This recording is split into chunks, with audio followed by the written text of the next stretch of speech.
Hello guys, कैसे हैं आप सभी लोग। आई होप कि आप सभी लोग ठीक होंगे। तो दोस्तों, मैं आज आप लोगों के लिए जीके के मोस्ट इंपॉर्टेंट क्वेश्चन जो आपके एग्जाम के लिए बिल्कुल इंपॉर्टेंट है।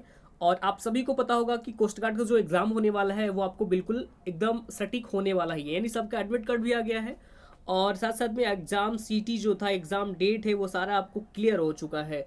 तो बिल्कुल आपको घबराने की जरूरत नहीं है। और साथ साथ हमारे साथ बने रहिए कोस्ट गार्ड के लिए, स्पेशल कोस्ट गार्ड के लिए, क्योंकि हम आपको लेके आ रहे हैं लगातार वन लाइनर क्वेश्चन भी लेके आ रहे हैं और साथ साथ में आपको ऑप्शन वाले भी क्वेश्चन लेके आ रहे हैं, जिससे आपको बिल्कुल आपको बेनिफिट मिलने वाला है। और ये सारे क्वेश्चन मैं प्रीवियस ईयर लेके आऊंगा, जिससे आपको हेल्पफुल बहुत मिलेगा। यानी एग्जाम में बैठेंगे तो आपको लगेगा कि हाँ, वाकई में मैंने इस क्वेश्चन को पढ़ा है।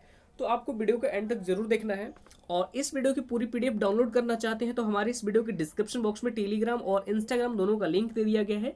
तो सबसे पहले आपको क्या करना हो, टेलीग्राम चैनल ज्वाइन कीजिए और वहां से सारे वीडियो पीडीएफ फाइल को डाउनलोड कर सकते हैं। ठीक है, तो चलिए शुरू करते हैं। और यहाँ पर पहला क्वेश्चन आप लोग ध्यान से देखिएगा। पहला क्वेश्चन ये है कि ए मेरे वतन के लोगों, देशभक्ति किस जो देशभक्ति गीत है वो किसने लिखा था। बहुत ही अच्छा सवाल है, आपके एग्जाम में पूछा गया है सवाल, और कई बार एग्जाम में पूछा गया है कि ए मेरे वतन के लोगों, देशभक्ति गीत किसने लिखा था। आपके नीचे चार ऑप्शन दिए गए हैं, जहरू सुल्तानपुरी, श्याम लाला गुप्ता, या फिर प्रदीप, या फिर गुलजार। राइट आंसर सभी लोग कमेंट करेंगे। और इसके बारे में हम पूरा डिस्कस भी करने वाले हैं। ठीक है, क्योंकि हर क्वेश्चन से अगर हम रिलेटेड डिस्कस भी करेंगे तो वहां से बहुत सारे हमारे पास क्या होंगे, क्वेश्चन रिलेट होंगे, वहां से बहुत सारे आपको क्वेश्चन भी मिलेंगे। तो जो ए मेरे वतन के लोग हैं, जो देशभक्ति गीत है, वो लिखे थे प्रदीप, जो कि ऑप्शन नंबर इस क्वेश्चन का राइट आंसर हो जाएगा, ऑप्शन नंबर सी हो जाएगा राइट आंसर। प्रदीप ने लिखे थे। ठीक है, तो अब हम यहाँ पे ए मेरे वतन के लोगों के बारे में पूरा डिस्कस कर लेते हैं, जो कि आपको बिल्कुल डिटेलिंग में दिया गया हुआ है। या तो चाहे आप स्क्रीनशॉट भी ले सकते हैं, या चाहे आप किसी कॉपी या पेन डायरी में आप नोट भी कर सकते हैं। तो ए मेरे वतन के लोगों एक हिंदी देशभक्ति गीत है, जिसे कवि प्रदीप ने लिखा था और श्री रामचंद्र ने संगीत दिया था। तो ये आपको याद रखना होगा। और ए मेरे वतन के लोगों गीत 1962 में चीन से युद्ध हारने के बाद भारत देश का मनोबल बढ़ाने के लिए कवि प्रदीप ने लिखा था। ये गाना इतना भावुक कर देता है कि जब पहली बार लता मंगेशकर ने गाया तो तत्कालीन प्रधानमंत्री जवाहरलाल नेहरू की आंखों में भी आंसू आ गए थे। ये चीज आपको यहाँ पे याद करने होंगे। चलिए नेक्स्ट क्वेश्चन की ओर बढ़ेंगे। यहाँ पे अगला सवाल आपके स्क्रीन के ऊपर ये है, बहुत ही अच्छा सवाल है, बहुत ही दमदार है, कई बार एग्जाम में भी पूछा गया है। सवाल ये है कि वर्ल्ड रेड क्रॉस डे ये कब मनाया जाता है। आपके एग्जाम में डे से क्वेश्चन भी बहुत बार पूछा गया है, यानी आपको डे से क्वेश्चन याद रखना होगा, मुद्रा से, नदी से, पहाड़ से, यानी हर जगह से आपको क्वेश्चन क्या करना होगा, एक न एक आपको खेल से रिलेटेड सवाल पूछे जाते हैं, ट्रॉफी से सवाल पूछे जाते हैं, और मैप वगैरह, या फिर आप चाहे तो देख सकते हैं, वहां से भी आपको सवाल राइज किए जाते हैं। ठीक है, तो जो वर्ल्ड रेड क्रॉस डे है ये कब मनाया जाता है, तो ये मनाया जाता है 8 मई को। ऑप्शन ए हो जाएगा इस क्वेश्चन का राइट आंसर, यानी 8 मई को मनाया जाता है वर्ल्ड रेड क्रॉस डे। ठीक है, तो हम इसके बारे में डिस्कस कर लेते हैं, वर्ल्ड रेड क्रॉस डे के बारे में। तो देख सकते हैं यहाँ पे, आप चाहे तो स्क्रीनशॉट ले लीजिएगा। जो 8 मई को हर साल यानी विश्व रेड क्रॉस दिवस मनाया जाता है। रेड क्रॉस के जनक जॉन हेनरी ड्यूनेट का जन्म 8 मई 1828 को हुआ था। उनके जन्मदिन को ही हम रेड क्रॉस डे दिवस रूप में मनाते हैं। ठीक है, और उन्होंने 1901 में पहला नोबेल शांति पुरस्कार भी उन्हें मिला था। तो ये सारे चीज आपको क्या करने होंगे, बिल्कुल याद रखने होंगे। ये सारे मेन पॉइंट है, आपको बहुत कम देखने को मिलता है। ठीक है, चलिए अगला क्वेश्चन की ओर बढ़ते हैं। अगला सवाल बहुत ही अच्छा है। सवाल नंबर 3 ये है कि कुल जनसंख्या की दृष्टि से भारत का विश्व में कौन सा स्थान है। 1, 2, 3, 4 राइट आंसर सभी लोग कमेंट करेंगे। और यहाँ से हम बहुत सारे क्वेश्चन को यहाँ पे डेडिकेट करेंगे। यहाँ पे बहुत सारे क्वेश्चन के बारे में भी हम जानेंगे, बहुत सारे क्वेश्चन का आंसर भी हमें पता होगा।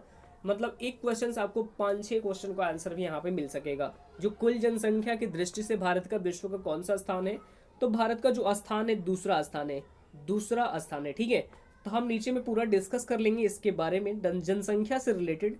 ठीक है, तो यहाँ से आप चाहे तो स्क्रीनशॉट ले सकते हैं। तो देखिए, जनसंख्या की दृष्टि से भारत का विश्व में दूसरा स्थान है। और भारत के उत्तर में कौन सा देश है, तो ये चीन, नेपाल, भूटान। और भारत के पूर्व में कौन सा देश है, तो बांग्लादेश। और भारत के पश्चिमी में कौन सा देश है, तो पाकिस्तान। और भारत के दक्षिणी पश्चिम में कौन सा सागर है, तो ये अरब सागर है। भारत के दक्षिण पूर्व में कौन सी खाड़ी है, तो बंगाल की खाड़ी है। भारत के दक्षिण में कौन सा महासागर है, तो ये हिंद महासागर है। ये सारे पॉइंट आपको नोट करना होगा। बहुत ही अच्छा सवाल है, यानी वन लाइनर क्वेश्चन आपको बन गया है यहाँ पे। और आगे भी बढ़ते हैं, हमारे पास कुछ और भी पॉइंट है यहाँ पे। तो जनसंख्या की दृष्टि से विश्व के सबसे बड़ा देश कौन सा है, तो ये चीन है, उसके बाद ही हम लोग हैं, ठीक है। और क्षेत्रफल की दृष्टि से विश्व का सबसे बड़ा देश कौन सा है, तो ये रशिया, रूस है। ये भी आपको याद रखना होगा। और भी 2 पॉइंट हमारे पास है, इसको भी आप नोट कर लीजिएगा कि क्षेत्रफल की दृष्टि से विश्व का सबसे छोटा देश कौन सा है, तो वह है वेटिकन। वेटिकन, ठीक है, वेटिकन सिटी भी कहते हैं, ठीक है। क्षेत्रफल की दृष्टि से भारत का विश्व में कौन सा स्थान है, तो 7वां स्थान है। भारत में जो भारत है, जो पूरे विश्व के यानी क्षेत्रफल की दृष्टि से देखा जाए तो भारत का ये 7वां स्थान है। ये सारे पॉइंट आपको यहाँ पे बिल्कुल नोट करना होगा, बहुत ही इंपॉर्टेंट आपको पॉइंट दिए गए हैं। चलिए कोई नहीं, अगला सवाल की ओर बढ़ते हैं। सवाल नंबर 4 आपके स्क्रीन के ऊपर ये है कि नीचे दी गई लोक नृत्य और राज्य की नई सूची में किनका मिलान सही नहीं है। तो जो बिहू है वो आंध्र प्रदेश की है क्या, भांगड़ा पंजाब की है क्या, डांडिया गुजरात की है, नौटंकी उत्तर प्रदेश की, यानी कौन किसकी नहीं है, ये पूछा जा रहा है आपसे। तो देखिए इसका right answer option number A हो जाएगा। ए में हमारे पास क्या है, बिहू जो आंध्र प्रदेश की नहीं है, वो कहाँ की है, असम राज्य की लोक नृत्य है। तो ये आपको याद रखना होगा, ठीक है। चलिए आगे बढ़ते हैं। अगला क्वेश्चन ध्यान से देखिएगा, सवाल नंबर 5 बहुत ही अच्छा सवाल है कि जब पृथ्वी पूरब की तरफ घूमती है तो पूरब यानी पूर्वी जगहों को स्थानीय समय क्या होगा। बहुत ही अच्छा सवाल है भाई, ये सारे प्रीवियस ईयर सवाल है, कई बार एग्जाम में पूछे गए हैं कि जब पृथ्वी पूरब की तरफ घूमती है तो पूर्वी जगहों का स्थानीय समय क्या होगा। पश्चिमी स्थानों के स्थानीय जगहों से पीछे, या फिर उपयुक्त में से कोई नहीं, या फिर पश्चिमी स्थानों के समान, या फिर पश्चिमी स्थानों के स्थानीय जगहों से आगे। तो देखिए इसका right answer option number D हो जाएगा, यानी पश्चिमी स्थानों के स्थानीय जगहों से आगे हो जाएगा इस क्वेश्चन का राइट आंसर। चलिए कोई नहीं, अगला क्वेश्चन यहाँ पे ध्यान से देखिएगा। सवाल नंबर 6 आपके स्क्रीन के ऊपर ये है, ध्यान से देखिए क्वेश्चन नंबर 6 कि भारतीय संविधान के किस अनुच्छेद के अंतर्गत किसी राज्य में राष्ट्रपति शासन लगाया जा सकता है। बहुत ही अच्छा सवाल है। अनुच्छेद 356 के अनुसार, अनुच्छेद 352 के अनुसार, या फिर अनुच्छेद 370 के अनुसार। तो इसका right answer option number A हो जाएगा, अनुच्छेद 356 के अनुसार, ठीक है। नेक्स्ट क्वेश्चन की ओर बढ़ेंगे यहाँ पे। अगला सवाल ध्यान से देखिएगा कि निम्नलिखित में से कौन सा देश 2018 अंतर्राष्ट्रीय सेना खेलों IAG की मेजबानी किया था। ईरान, आर्मेनिया, रूस, या फिर उपरोक्त में से सभी। राइट आंसर सभी लोग कमेंट करेंगे क्वेश्चन नंबर 7 का। और यहाँ पे इस क्वेश्चन का right answer option number D हो जाएगा, उपयुक्त सभी हो जाएगा। उपयुक्त सभी में हमारे पास ये हैं, ईरान भी है, आर्मेनिया भी है, रूस भी है, ठीक है। नेक्स्ट क्वेश्चन की ओर बढ़ेंगे यहाँ पे। अगला क्वेश्चन ध्यान से देखिएगा, 8 नंबर क्वेश्चन ये है कि किस उपन्यास ने 2018 गोल्डन मैन बुकर पुरस्कार जीता है। एक निःशुल्क राज्य में, चंद्रमा टाइगर, वुल्फ हॉल, या फिर अंग्रेजी रोगी। राइट आंसर कमेंट करेंगे क्वेश्चन नंबर 8 का।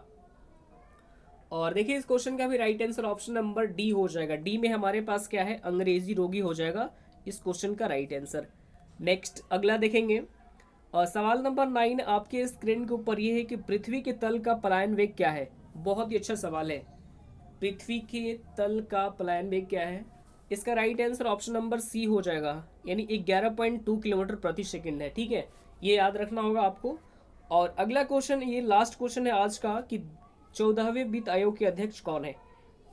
बहुत ही अच्छा सवाल है, बीजे केलकर, केसी पंत, सी रंगराजन, या फिर वाई वी रेड्डी। तो देखिए इसका भी right answer option number D हो जाएगा, वाई वी रेड्डी हो जाएगा राइट आंसर, जो कि 14वें वित्त आयोग के अध्यक्ष है। तो ये सारे हमारे प्रीवियस क्वेश्चन है जो कि कोस्ट गार्ड से रिलेटेड है। और अगर आपको ये वीडियो अच्छा लगा हो तो वीडियो को लाइक कीजिए, कमेंट कीजिए, और अपने स्टडी ग्रुप में एटलीस्ट एक शेयर भी कर दीजिए, ठीक है। तो आज के लिए इतना ही, फिर मिलते हैं नेक्स्ट वीडियो में। धन्यवाद।